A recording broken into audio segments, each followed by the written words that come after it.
Have you ever felt a love that's so intense it feels like a fire you just can't put out? Well, that's exactly the feeling we're going to dive into today as we unpack the beautiful, profound layers of a contemporary Sufi poem about that timeless journey of longing for the divine. So, the piece we're looking at is by the writer Pawan Raj Singh, and what we're going to do is explore, couplet by couplet, how he builds this incredibly powerful spiritual story. It's a story that kicks off not with an answer, but with a desperate question, born from a feeling that's just completely overwhelming. आतिश दिल को बुझाएं तो बुझाएं कैसे? So right away, you can hear that the poem doesn't start with peace or tranquility. Nope, it starts with a fire in the heart. This sets up the central theme from the very first line, a burning, all-consuming love for the beloved. आतिश दिल को बुझाएं तो बुझाएं कैसे? इश्क की दास्तां को सुनाएं तो सुनाएं कैसे? And this gets us to this really core concept of atishi dil. Now, this isn't the kind of love we see in movies. This is a consuming, spiritual fire. It's so intense that the seeker has no idea how to put it out, but they also can't even find the words to explain how deep it truly is. You see, this translation just perfectly captures the seeker's dilemma. They're basically trapped by this feeling that's so huge, there's no solution, and there's no way to even talk about it. It's a really beautiful, but also incredibly painful place to be. So, okay, you have this fire burning inside of you. What happens next? Well, according to the poem, it leads to an endless ocean of tears. And this is a classic Sufi metaphor for the incredible pain you feel when you're separated from the one you love. तेरे फिराक का गम अब मिटता नहीं सनम, अश्क आँखों के सुखाएं तो सुखाएं कैसे? The key word to understand in this couplet is firak. This isn't just, feeling a little sad. This is a sorrow of separation that's so deep and so profound that the tears it creates are like an ocean that can literally never run dry. It's a wound that just won't heal. What's so powerful here is that the seeker isn't even looking for a way to stop the sorrow. They're accepting it. They're saying that this feeling is permanent, as long as they're separated from the beloved.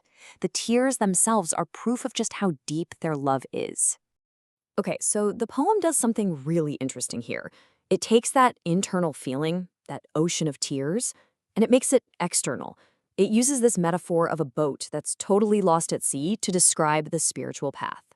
इश्क की कश्ती तो अभी साहिल से दूर है, आशिक को डूबने से बचाएं तो बचाएं कैसे?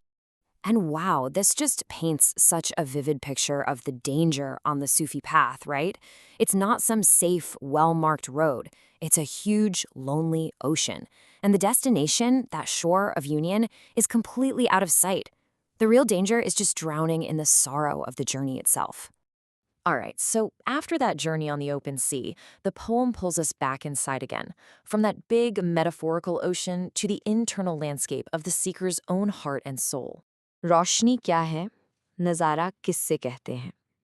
लोग चरागे आरज़ू को जलाएं तो जलाएं कैसे?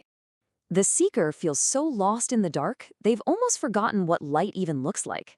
The only hope they have is this lamp of desire, the chirage arzu. But here's the thing. The despair is so deep that the seeker is struggling to even light that one little lamp. It shows you just how intense this internal battle really is.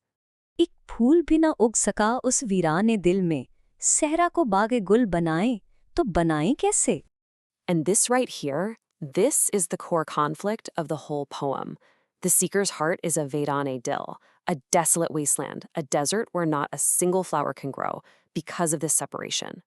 The goal, the dream, is to transform this inner desert into a Baghe Gul, a beautiful garden of roses, but that's only possible through union with the beloved. Okay, so we've seen the fire, the ocean, the inner wastelands, and it all leads up to this, the climax of the poem. After all of this struggle, both inside and out, it all boils down to the ultimate quest, actually finding the beloved. राज क्या जाने रहता है कहाँ, दिल भर मेरा, कूचा यार का पता लगाएं तो लगाएं कैसे? What's so clever here is how the poem breaks down this massive, almost impossible task into 3 distinct challenges. It's not just about finding the destination.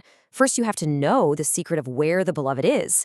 Then you have to actually find them. And on top of that, you have to find the path that even leads there. So in the end, this incredible poem by Pawan Raj Singh doesn't give us the answer. It doesn't give us that moment of union.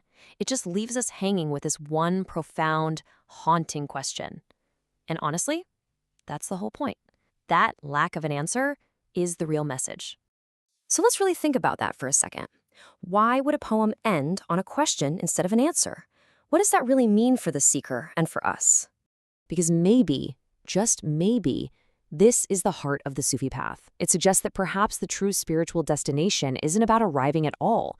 Maybe the entire point is the state of seeking, of longing, of keeping that fire in the heart burning bright, and of being forever on the journey toward the beloved.